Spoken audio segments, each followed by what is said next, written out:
नमस्कार, तुम्हा सर्वांचं माझ्या यूट्यूब चॅनलवरती खूप खूप स्वागत।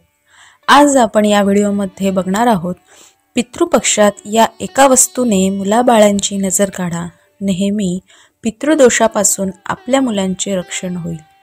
तर चला व्हिडिओला सुरुवात करूया। मित्रांनो, पितृपक्षात या एका वस्तूने तुमच्या बाळाची नजर तुम्ही नक्की काढा, नेहमी त्यांचे पितृदोषापासून रक्षण होईल। मित्रांनो, पितृपक्ष सुरू झालेला आहे। 15 दिवसांचा हा पंधरवाडा मानला जातो आणि मित्रांनो, पितृपक्षामध्ये तर्पण करणे, श्राद्ध करणे, पितरांना घास असे अनेक उपाय असू द्या, पूजा अर्चना असू द्या, असे आपण करत असतो। पितृ प्रसन्न व्हावे, पितृदोषापासून मुक्तता मिळावी, पितृंचा राग आपल्यावर वाढू नये यासाठी आपण हे करत असतो। परंतु मित्रांनो, यासोबतच आपण आपली घराची नजर काढावी, यासोबतच आपण आपल्या मुलाबाळांची नजर काढावी। तर आजचा हा व्हिडिओ आहे मुलाबाळांची नजर कशी काढावी, कोणत्या वस्तूने काढावी आणि कधी काढावी। तर पितृपक्ष 21 सप्टेंबर पर्यंत आहे।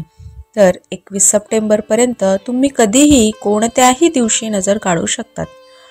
आता नजर सकाळी, दुपारी, संध्याकाळी काढायची आहे, रात्री मात्र काढायची नाही। लहान मुलं असतील, मोठ्या मुलं असतील तरी तुम्ही काढू शकतात। आईने वडिलांनी काढले तरी चालेल। यासाठी तुम्हाला फक्त भात शिजवायचा आहे आणि भात शिजवताना त्यामध्ये ते सुद्धा टाकायचं नाही, मीठ सुद्धा टाकायचं नाही। अळणी भात शिजवायचा। अळणी कसा, फक्त पाणी आणि तांदूळ असा भात शिजवायचा। फक्त 1 वाटी भात आपल्याला लागणार आहे, त्या हिशोबाने तो भात शिजवायचा आहे। असं नाही की भात जास्त शिजवतो मग 1 वाटी काढून बाकी आपण खाऊ, असं नाही। तो स्पेशल भात वेगळा 1 वाटी शिजवायचा, तो पूर्ण संपायला पाहिजे। जास्त केला तर सगळा तुम्ही या उपायासाठी वापरून घ्या, उरलेला ठेवू नका, खाऊ नका, ठीक आहे। तर तो भात वाटीत, ताटलीत जास्त असेल तर तुम्हाला भांड्यात काढून घ्या। तुमचे मुलं असतील त्यांना बसवा, खुर्चीवर, सोफ्यावर, जमिनीवर, जिथे बसवाल तिथे बसवा। तोंड मात्र त्यांचं दक्षिण दिशेकडे पाहिजे, कारण दक्षिण दिशा ही पितरांची, यमाची दिशा असते। त्यांचे तोंड दक्षिण दिशेकडे करायचे। दक्षिण दिशेकडे तोंड आणि पाठ त्यांची उत्तर दिशेकडे असं त्यांना बसवायचं।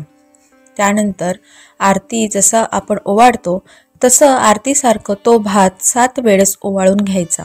7 वेळेस ओवाळून घ्यायचा आणि त्यानंतर तो भात आपल्या घराच्या छतावर किंवा कोणत्या तरी भिंतीवर पक्ष्यांना टाकू शकतो, गाईला खाऊ घालू शकतो।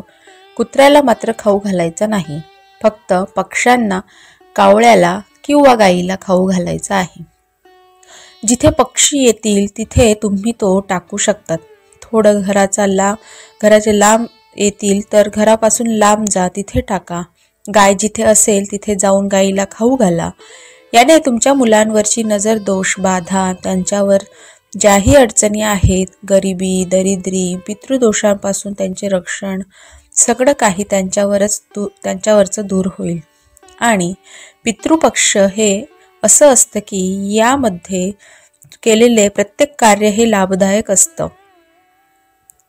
आणि नजर काढण्यासाठी तर हा पंधरवाडा खूप महत्त्वाचा आहे।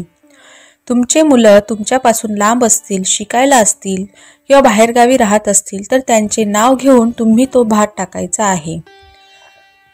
ओवाळण्याची गरज नाही, फक्त भात करा, त्यांचे नाव घ्या, प्रार्थना करा, सगळ्या दोषांपासून त्यांची मुक्ती करा आणि मग तो भात तुम्ही टाकू शकतात। अशा रीतीने हा उपाय तुम्हाला करायचा आहे। नक्की करा, मनापासून करा, लाभ नक्की मिळेल। ही माहिती तुम्हाला आवडल्यास व्हिडिओला लाईक, शेअर आणि सबस्क्राईब करायला विसरू नका। श्री स्वामी समर्थ। धन्यवाद।